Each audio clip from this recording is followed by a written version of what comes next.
Hello बच्चों, आज कैसे हो आप। आशा है कि आप ठीक ठाक होंगे और अपने लॉकडाउन पीरियड को एंजॉय कर रहे होंगे और साथ में पढ़ाई भी कर रहे होंगे। जो आप जानते हैं पढ़ाई जो है काफ़ी आवश्यक है, क्योंकि आप स्कूल नहीं जा पा रहे हैं और हम लोग से डायरेक्ट आप मिल नहीं पा रहे हैं। तो हम लोग प्रयास कर रहे हैं आपको किसी तरह से आपके पास पहुँचें। तो हम लोग मैं इस वीडियो के सहारे आपके पास पहुँचना चाह रहा हूँ और देखिए मैं कितना सफल हो पाता हूँ। तो आज हम लोग धातु एवं अधातु चैप्टर में आगे पढ़ेंगे धातु एवं अधातु के रासायनिक गुण। आज ये टॉपिक जो है थोड़ा बड़ा होगा, क्योंकि धातु एवं अधातु के रासायनिक गुण की चर्चा कर रहे हैं। तो आप ध्यान लगा कर देखिए, हम लोग बात कर रहे हैं। तो धातु एवं अधातु के रासायनिक गुण से क्या मतलब निकलता है? मतलब यह निकलता है कि धातु एवं अधातु ऑक्सीजन के साथ किस प्रकार अभिक्रिया करता है, जल के साथ किस प्रकार अभिक्रिया करता है, अम्ल के साथ किस प्रकार अभिक्रिया करता है और दूसरे यौगिकों लवणों के विलयन के साथ किस प्रकार अभिक्रिया करता है, इसके बारे में अपनी समझ बढ़ानी है। क्योंकि आप धातु के संपर्क में रोज आते हैं, अधातु के संपर्क में रोज आते हैं, वो किस प्रकार के व्यवहार करते हैं उसको हम लोग समझ नहीं पाते। तो उन्हीं चीज़ों के बारे में हम लोग बात करेंगे, जिससे कि आपकी समझ जो है इस धातु और अधातु के बारे में और बढ़े। तो पहले पूर्व के वीडियो में आप देख चुके हैं कि उसके भौतिक गुणों के बारे में अंतर आप समझ चुके हैं। आज हम लोग उनके रासायनिक गुणों के बारे में समझेंगे। तो सर्वप्रथम चर्चा करते हैं कि धातु जो है वायु के साथ अभिक्रिया कर धात्विक ऑक्साइड बनाता है।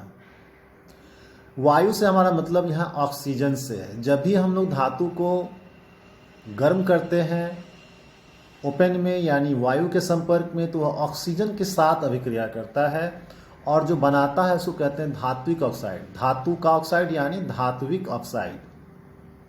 उदाहरण आपके सामने है कि कॉपर को ऑक्सीजन के साथ अगर गर्म करते हैं तो कॉपर ऑक्साइड बनता है, काले कलर का होता है कॉपर ऑक्साइड। इसी तरह से एल्युमिनियम भी धातु है, उसको अगर ऑक्सीजन के साथ आप गर्म करते हैं तो एल्युमिनियम ऑक्साइड बनता है। ठीक है, तो जितने भी धातु हैं, जैसे सोडियम को भी गर्म करेंगे आप, सोडियम ऑक्साइड बनेगा। पोटेशियम को गर्म करेंगे तो पोटेशियम ऑक्साइड बनेगा। तो ये सारे धातु ऑक्साइड जो होते हैं उन क्षारीय होते हैं। उनका गुण किस प्रकार का होता है? क्षारीय होता है। क्षारीय से हमारा मतलब है कि यदि इन ऑक्साइड्स को आप, जैसे आपका सोडियम ऑक्साइड्स है ना, सोडियम ऑक्साइड्स Na2O, इनको आप यदि जल में आप मिलाएंगे तो जल में मिलने के बाद क्या बनाएंगे? ये एक क्षार बनाएंगे NaOH। यह जो NaOH बना, इसमें यदि आप लाल लिटमस को डाल देंगे तो वो नीला हो जाएगा, क्योंकि वो क्षारीय हो गया आपका। तो इसीलिए हम लोग कहते हैं कि जब धातु ऑक्साइड बनता है तो उसका प्रकृति क्या होता है?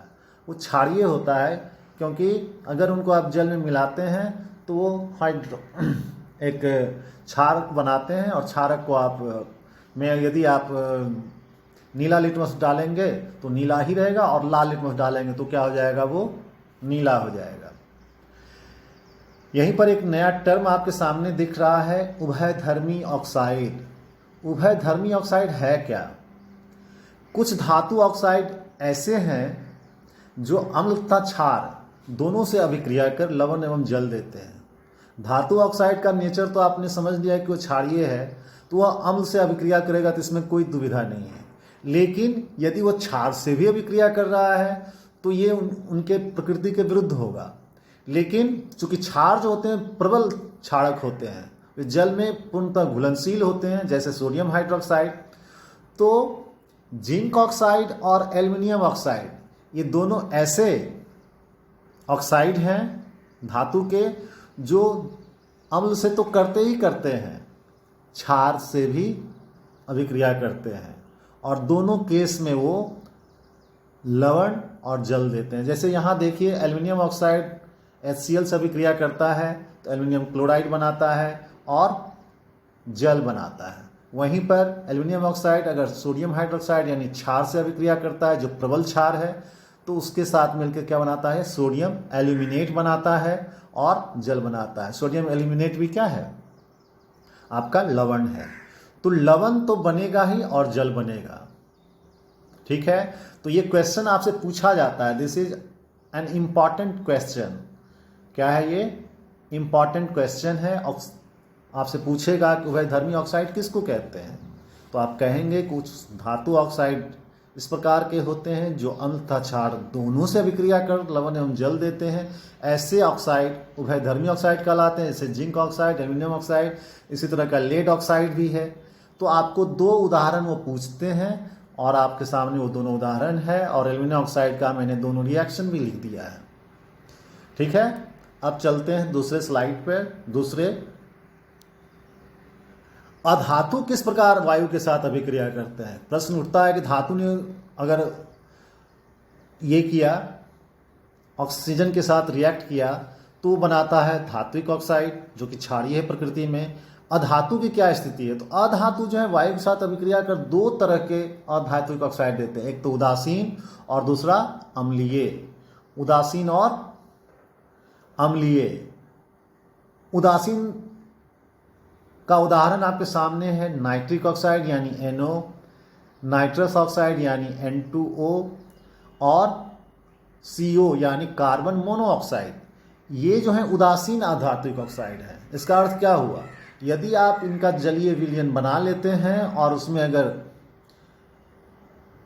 लिटमस डालते हैं तो उस पर कोई प्रभाव नहीं पड़ेगा।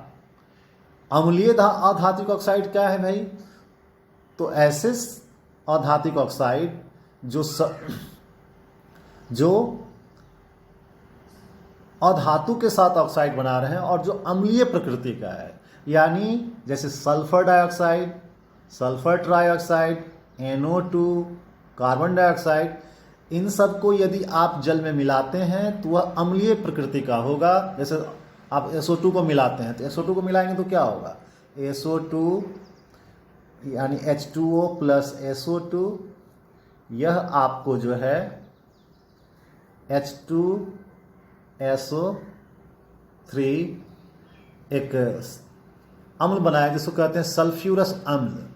तो सल्फ्यूरस अम्ल की क्या स्थिति होगी, उसमें अगर आप नीला लिटमस डालेंगे तो लाल हो जाएगा, जो कि अम्ल का गुण होता है, इसीलिए कहा जाता है। इसी तरह अगर आप CO2 प्लस H2O करेंगे तो यह कार्बोनिक एसिड बनाएगा, H2CO3, ये कार्बोनिक एसिड बनाएगा।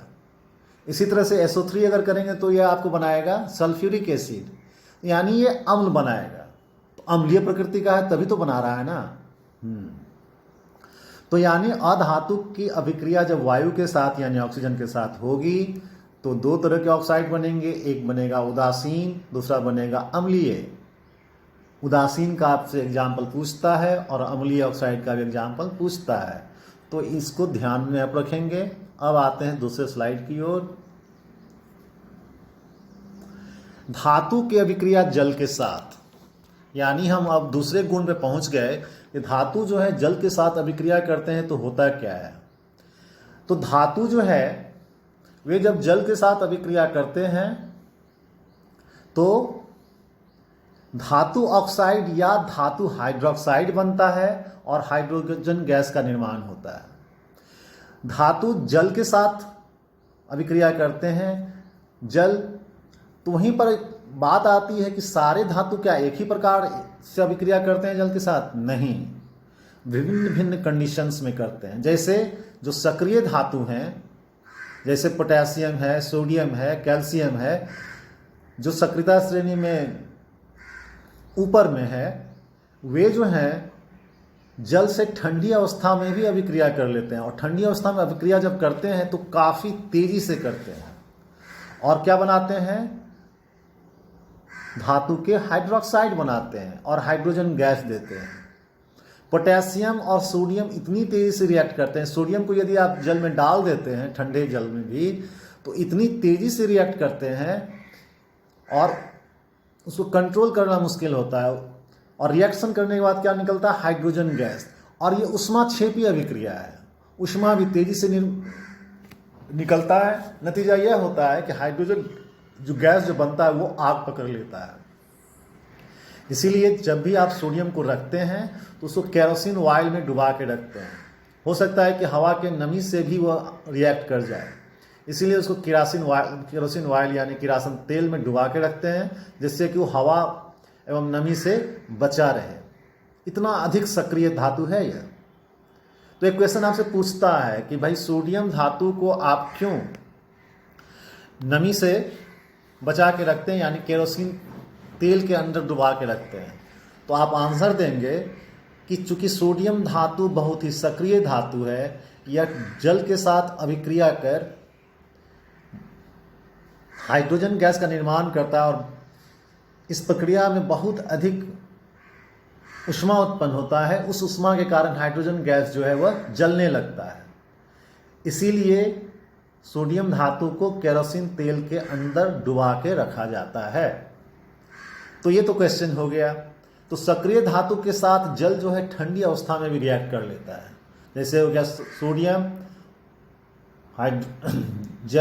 सोडियम हाइड्रोक्साइड प्लस H2, यानी सक्रिय धातु जो है जल के साथ अभिक्रिया कर क्या करते हैं, हाइड्रोक्साइड का निर्माण करते हैं। यहाँ देखिए सोडियम हाइड्रोक्साइड, कैल्शियम हाइड्रोक्साइड, इसी तरह से पोटेशियम करेगा तो पोटेशियम हाइड्रोक्साइड बनाएगा और हाइड्रोजन गैस देगा।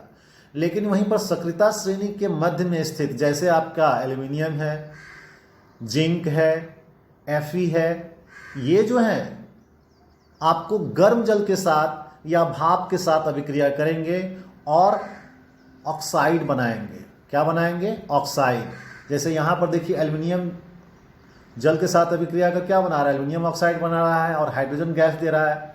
इसी तरह से आयरन जो है, अगर आप इसको भाप के साथ बहुत देर तक रखते हैं तब जाकर ये क्या करता है, आयरन ऑक्साइड Fe3O4, जिसको फेरिक ऑक्साइड भी कहते हैं, और हाइड्रोजन गैस देता है। यानी भाप के साथ यदि लंबे समय तक इसको रखते हैं तब जाकर ये रिएक्शन होता है। और जो सक्रियता श्रेणी में हाइड्रोजन के नीचे हैं वे धातु जल के साथ कोई भी अभिक्रिया नहीं करते। तो विभिन्न भिन्न कंडीशंस में अभिक्रियाएं होती हैं। और आपको मैंने बताया जो सक्रिय धातु हाइड्रोक्साइड और हाइड्रोजन गैस बनाते हैं, और जो मध्य में स्थित हैं वे ऑक्साइड यानी धातु ऑक्साइड बनाते हैं और गर्म और भाप की स्थिति में बनाते हैं। अब आते हैं दूसरे स्लाइड पे। इसमें आप फिर देखेंगे कि जल के साथ अधातु की अभिक्रिया होती है या नहीं। तो यहाँ देखें पाएंगे आप कि जल के साथ अधातु की अभिक्रिया नहीं होती, क्योंकि अधातु जो होते हैं जल से हाइड्रोजन गैस को विस्थापित करने में सफल नहीं हो पाते। चलिए अब हम लोग आते हैं दूसरे गुण पे, धातु की अभिक्रिया तनु अम्ल के साथ। देखिए अम्ल दो प्रकार का होता है, एक होता है सांद्र और दूसरा होता है तनु। सांद्र अम्ल किसको कहते हैं, तो सांद्र अम्ल में जल की मात्रा बहुत ही कम होती है, वहीं तनु अम्ल जो होता है उसमें जल की मात्रा क्या होती है, बहुत ही अधिक होती है। तो यहां पर धातु की अभिक्रिया हम लोग तनु अम्ल के साथ पढ़ रहे हैं। तो तनु अम्ल के साथ जो रिएक्शन होता है धातु का, तो आप पाएंगे कि क्या बनता है, धातु और तनु अम्ल की अभिक्रिया के साथ क्या बनता है, लवण, क्या बनता है, लवण और हाइड्रोजन गैस बनता है। जैसे धातु के ये जल के साथ अभिक्रिया करने पर हाइड्रोजन गैस बना था, उसी प्रकार यहां पर क्या बन रहा है, ये हाइड्रोजन गैस बन रहा है। तो हाइड्रोजन गैस के बनने के लिए यदि आपने सक्रिय धातु ले लिया और अम्ल दे दिया तो उसको कंट्रोल करना क्या हो जाएगा, मुश्किल हो, क्योंकि इतनी तेज रिएक्शन होगा वो। इसीलिए हम लोग सक्रियता श्रेणी के मध्य में जो धातु हैं उनके साथ तनु अम्ल की अभिक्रिया प्रयोगशाला में करवाते हैं, जिससे सुरक्षित रूप से हम लोग हाइड्रोजन गैस प्राप्त कर सकते हैं। सक्रियता श्रेणी में हाइड्रोजन के नीचे वाले जो धातु होते हैं वो तनु अम्ल के साथ कोई अभिक्रिया नहीं करते। हालांकि वो सांद्र अम्ल के साथ अभिक्रिया करते हैं। तो वहीं पर मैंने एक उदाहरण लिया है कि तांबा जो है वो सांद्र सल्फ्यूरिक अम्ल के साथ अभिक्रिया कर सल्फर डाइऑक्साइड का निर्माण करता है। यह देखिए सल्फर डाइऑक्साइड गैस का निर्माण होता है। इसमें क्या होता है ना कि तांबे के छीलन के ऊपर सांद्र H2SO4 डाला जाता है, तब जाकर कॉपर सल्फेट, सल्फर डाइऑक्साइड और जल का निर्माण होता है। तो ये जो सल्फर डाइऑक्साइड यहाँ बनता है, ये प्रयोगशाला विधि है सल्फर डाइऑक्साइड गैस का निर्माण करने के लिए। ठीक है, तो आप समझ गए होंगे कि तनु अम्ल के साथ जो है जल जो है वह तनु अम्ल के साथ धातु जो है वह लवण और हाइड्रोजन गैस का निर्माण करता है। और लोग आते हैं अधातु की अभिक्रिया तनु अम्ल के साथ होती है नहीं। तो जिस प्रकार आपने देखा था कि अधातु जल के साथ कोई अभिक्रिया नहीं करते, उसी तरह से अधातु जो है तनु अम्ल के साथ भी अभिक्रिया नहीं करते, क्योंकि वह यहाँ भी अधातु जो है हाइड्रोजन आयन को विस्थापित नहीं कर पाते हैं। चलिए अब आगे देखते हैं। अब हम लोग आते हैं कि अन्य धातु लवणों के विलयन के साथ धातु की अभिक्रिया होती है या नहीं। यहां पर फिर सक्रियता श्रेणी में ऊपर वाले धातु जो हैं अपने से नीचे वाले धातु के विलयन से उस धातु को विस्थापित कर खुद उसका स्थान ले लिया, यानी विस्थापन अभिक्रिया यहाँ होता है। हम लोग अम्ल क्षारक एवं लवण जब पढ़ रहे थे तो वहाँ पर विस्थापन अभिक्रिया, उसमें नहीं पढ़े थे हम लोग। फर्स्ट चैप्टर में हम लोगों ने पढ़ा था कि अम्ल धातु ये रासायनिक समीकरण, उसमें विस्थापन अभिक्रिया के बारे में पढ़ा था। उसमें वहाँ आपने देखा था कि जो अधिक सक्रिय धातु होते हैं वे कम सक्रिय धातु को उसके विलयन से क्या करते हैं, उसके यौगिक से उसको निकाल देते हैं। तो वही वाला यहाँ पर एग्जाम्पल है कि सक्रियता श्रेणी में ऊपर वाले धातु अपने से नीचे वाले धातु के विलयन में से धातु को विस्थापित कर उसका खुद स्थान ले लेते हैं।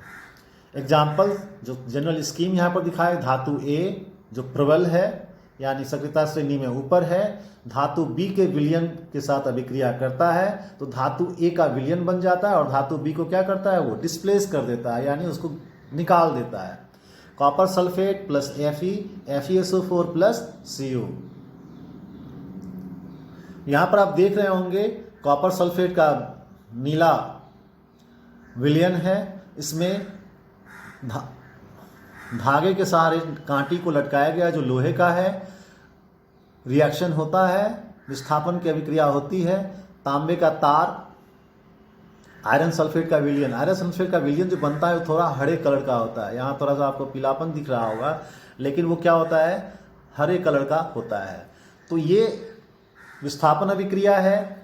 इसको हमेशा ध्यान में रखेंगे कि सक्रियता श्रेणी में जो ऊपर होगा वो अपने से नीचे वाले धातु को उसके विलयन से क्या करेगा, निकाल देगा, यानी पावरफुल जो है वो निर्बल को क्या करेगा, अपने स्थान से हटा देगा, यानी जो अधिक सक्रिय है कम सक्रिय वाले को उसके विलयन से निकाल देगा।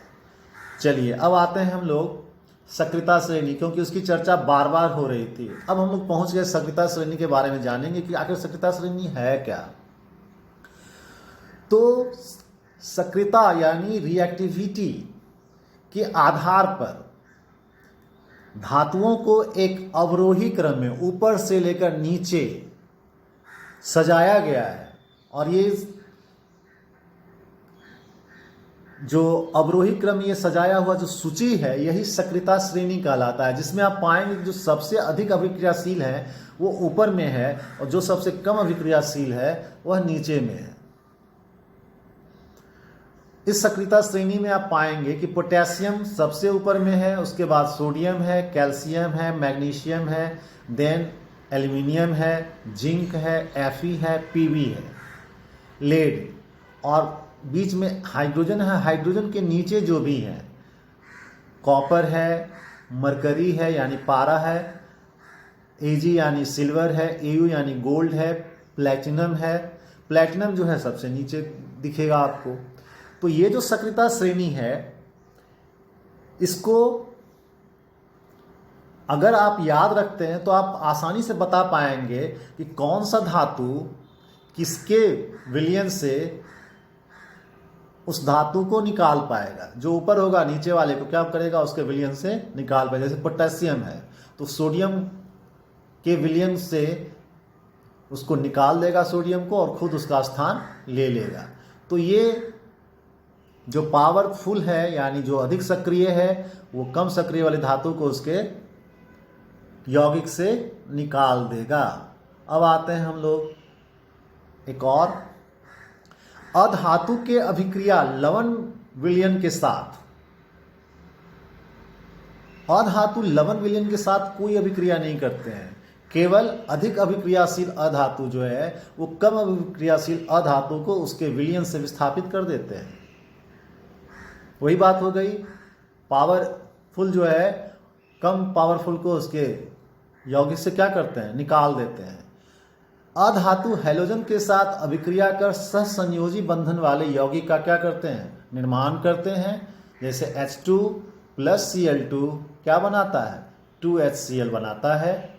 यहाँ पर हाइड्रोजन जो है वह क्लोरीन के साथ अभिक्रिया करता है। क्लोरीन जो है हैलोजन है और हाइड्रोजन एक अधातु है, होने के लिए तो क्लोरीन भी अधातु है। तो हैलोजन के साथ जितने भी अधातु में किस प्रकार अभिक्रिया करता है, तो उसका हैलाइड बनाता है। और जो हैलाइड बनता है यानी यहाँ पर जो क्लोराइड बना है वो उनका नेचर क्या होता है, सहसंयोजी वाला होता है। अब सहसंयोजी क्या है, आयनिक बंधन क्या है, इसके बारे में हम लोग अब आगे पढ़ेंगे। तो आज के वीडियो में बस इतना ही। धन्यवाद।